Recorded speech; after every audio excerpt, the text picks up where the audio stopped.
রাষ্ট্রপতি নির্বাচন নিয়ে জাতীয় সংসদ ভবনে চলছে প্রস্তুতিমূলক সভা। ভারপ্রাপ্ত স্পিকার কায়সার কামালের সঙ্গে বৈঠক করছেন নির্বাচন কমিশন সচিব আখতার হোসেন।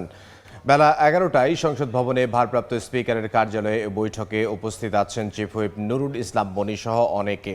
রাষ্ট্রপতি নির্বাচনের চূড়ান্ত প্রস্তুতির স্বার্থেই এই বৈঠক অনুষ্ঠিত হচ্ছে। তফসিল অনুযায়ী মনোনয়নপত্র দাখিল 13 অগাস্ট, যাচাই বাছাই 16 তারিখ, প্রার্থিতা প্রত্যাহারের শেষ দিন 18 অগাস্ট আর ভোট গ্রহণ 20 অগাস্ট। এরই মধ্যে রাষ্ট্রপতি পদে দুটি মনোনয়নপত্র সংগ্রহ করেছে বিএনপি আর অলি আহমদের পক্ষে ফর্ম নিয়েছে 11 দলীয় ঐক্য। একাধিক প্রার্থী থাকায় 35 বছর পর রাষ্ট্রপতি পদে ভোট হতে যাচ্ছে। এই মুহূর্তে সংসদ ভবনে আছেন সহকর্মী আব্দুল্লাহ শাফি, সরাসরি যাব তার কাছে।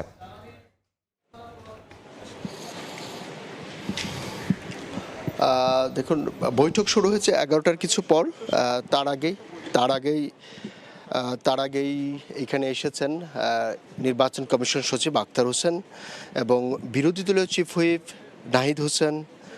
নাহিদ ইসলাম, তারপর হচ্ছে সরকারি দলের যারা চিফ হুইপ আছেন তারা এসেছেন।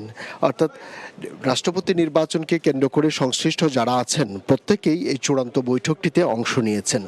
দেখুন, এটি একটি আপনাকে যদি বলি যে হচ্ছে প্রায় বহুদিন পর, প্রায় 35 বছর পর নির্বাচনী সংস্কৃতিতে এবং গণতান্ত্রিক নির্বাচনী সংস্কৃতিতে এটি একটি মাইল ফলকের মতো। কারণ লম্বা সময় ধরে কিন্তু রাষ্ট্রপতি নির্বাচন হয়নি। 1991 সালে নির্বাচন হয়েছিল, এর আগে নির্বাচন, এর পরে আর কখনো গত 7টি রাষ্ট্রপতি নির্বাচনে কখনো নির্বাচন হয়নি। যেহেতু এইবার একটা সুযোগ এসেছে এবং জামায়াত এবং বিএনপির এনসিপির তরফ থেকে একজনকে প্রার্থী করা হচ্ছে, এখন পর্যন্ত জানা যাচ্ছে, যদিও আনুষ্ঠানিকভাবে সেটি এখনো ঘোষণা করা হয়নি বা নির্বাচন কমিশনে জমা দেওয়া হয়নি। জমা দেওয়ার পর হয়তো বিষয়গুলো জানা যাবে। তবে যেহেতু এক ধরনের আলোচনা আছে, সেই ক্ষেত্রে একটা নির্বাচন হতে পারে। তো সম্ভাব্য দেখা যাচ্ছে যে তফসিল অনুযায়ী নির্বাচন কমিশনের 13 তারিখ হচ্ছে তারা 13 তারিখ হচ্ছে রাষ্ট্রপতির যে সেখানে তফসিল অনুযায়ী জমা দেবেন,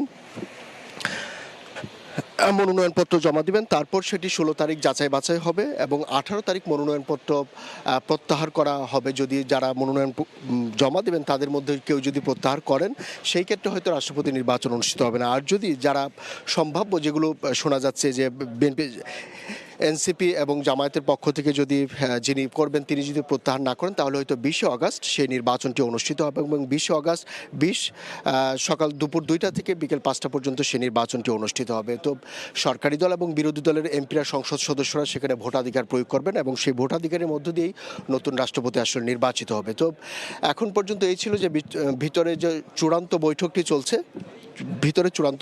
চলছে নির্বাচনের, এবং তারপর ভিতর থেকে বের হওয়ার পর বৈঠক শেষে তখন হয়তো তারা আমাদের সঙ্গে কথা বলবেন, তখন হয়তো বিস্তারিত আপনাদেরকে জানাতে পারবো। জাতীয় সংসদ ভবন থেকে সহকর্মী আব্দুল্লাহ শাফি।